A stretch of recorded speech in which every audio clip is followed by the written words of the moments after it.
பட்டப்பகலில் முதியவரிடமிருந்து பணத்தை பறித்து செல்லும் இளைஞர்களால் பரிதவித்து கதறும் முதியவரின் வீடியோ காட்சிகள் வெளியாகி காண்போரை கண்கலங்க வைத்துள்ளது.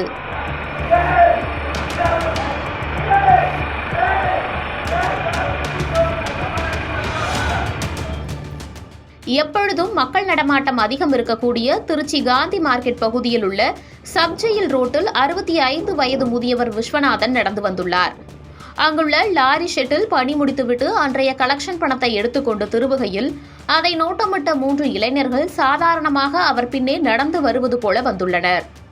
அப்பொழுது சிறிய ரக வணிக வாகனத்தின் மறைவில் முதியவரின் வாயை மூடி அவரை சுற்றி வளைத்து அவரது பாக்கெட்டில் இருந்து 6000 ரூபாய் பணத்தை சர்வசாதாரணமாக பட்டப்பகலில் பறித்து செல்கின்றனர்.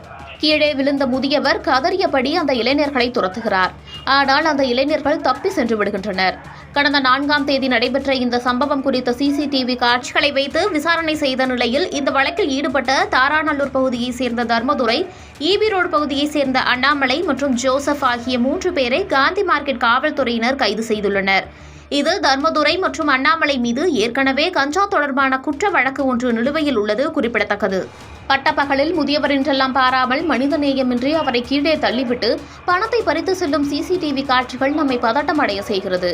காந்தி மார்க்கெட்டுக்கு நாளொன்றுக்கு பல்லாயிரக்கணக்கான மக்கள் வந்து செல்லும் நிலையில் இதுபோன்ற அசாதாரண சூழல் மக்களிடையே அச்சத்தை ஏற்படுத்தியுள்ளது.